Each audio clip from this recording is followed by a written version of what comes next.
So now we decide to talk to our very own Evelyn O'Doherty about her life as the publisher of the Stand Up Journal and what new exciting things she has coming out in our next issue. Hey, Drew, thanks so much. You know, it's great to be here and just connect with everybody globally like this. Well, we're stoked to have you here, Evelyn, and our viewers can't wait to hear more from you as we go throughout the episodes of Immersed TV. And, let's start off by telling us a bit more of how you became a part of the sub community and eventually the owner of Stand Up Journal. Sure. So, I have a long history with stand-up paddling. I sort of arrived upon it at the right place at the right time around 2007. So, from that time, I became a stand-up paddle racer. But, I did okay here in the Northeast and just really loved it and dove into the paddling community wholeheartedly. And what was funny about that is, here I was, all of a sudden I was an athlete for the first time in my 40s and addicted, like completely obsessed with the sport. And literally I opened up my email one day and there was an email from Stand Up Journal that was they were looking for at the time an assistant online editor.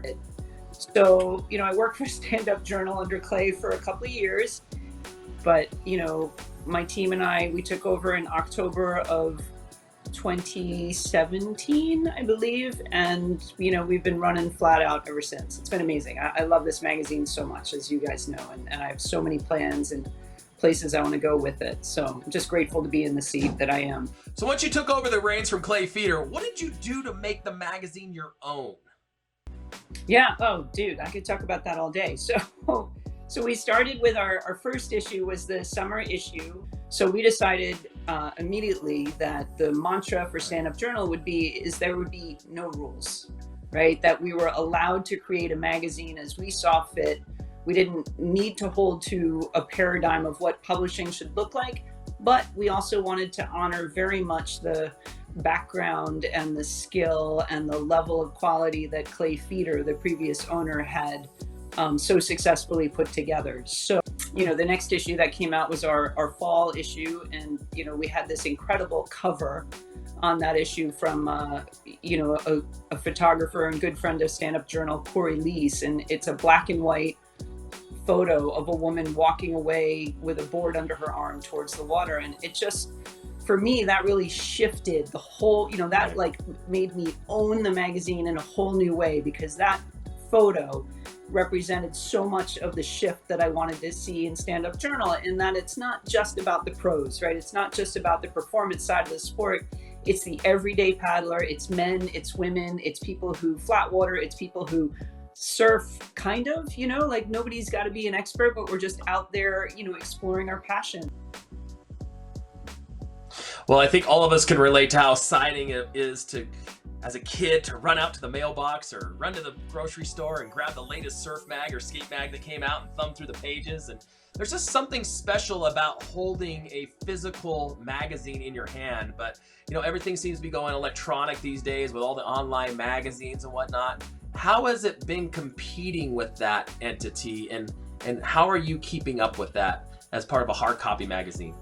Yeah, thanks for even asking that question, because that's like literally everything that we're doing. So for me, I feel there's so much more of a visceral experience when you are holding an image in your hands that you're able to return to again and again.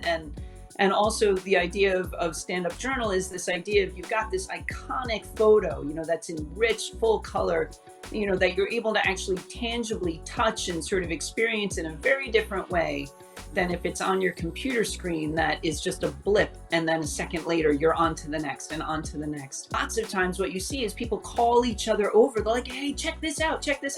And then you have two people hovering over the magazine, and then three people, and then a conversation and community and ohana. And, and that's really why we hold for the power of print. We believe in the power of print is because it has a very different impact on us emotionally, physically, when you have a magazine when you have something spread on glossy paper, in your hands. It just, I'm a believer and always will be. And the whole tribe of Stand Up Journal stands with me on that. I know that. People say all the time, they beg us to just please, please, please don't give up the print. So we're in. And Evelyn, I know you guys are working hard on the spring 2020 edition, and I've heard rumor about the new cover shot, and I can't wait to see it myself. Why don't you tell us about what's coming out for the spring edition?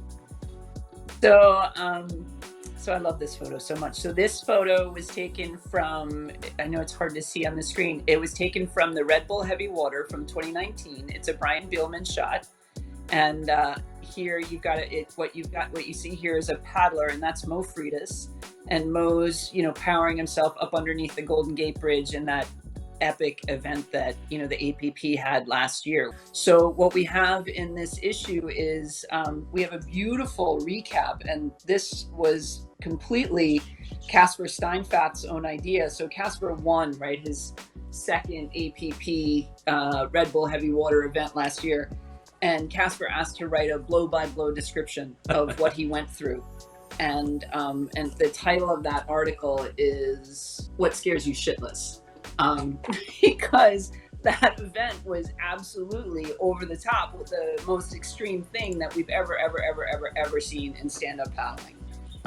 Also in here this year, I'm really proud to include, my whole vision of the magazine is I just really want to talk about incredible people who are doing just radical stuff with water in order to better themselves and better humanity. And so in that regard, one of the experiences that I had last year is I got to go to Punta Mita, Mexico with an organization called the SUP Vets, the SUP Veterans.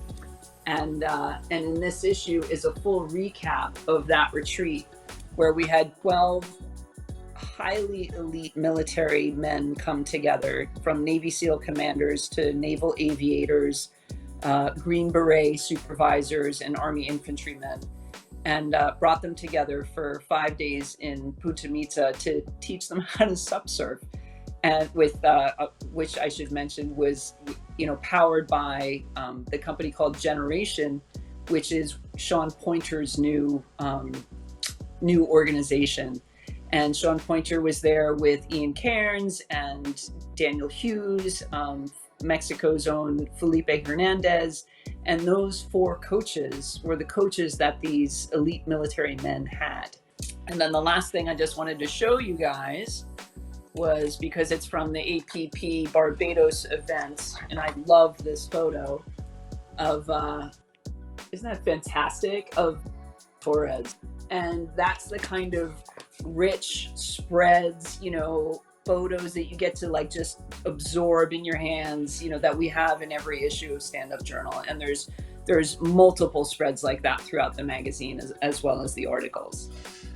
Well, Evelyn, I can't wait to see that Red Bull Heavy Water cover shot. I'll tell you, I was there. I saw how extreme that was. I don't know if we'll ever see anything that extreme again, especially when you add the element of fog. Makes everything that much more interesting. But Evelyn, can't wait to get my spring issue. I can't wait for it to hit my mailbox. And thanks for joining us today. I'm sure we'll have you on the show again coming up soon.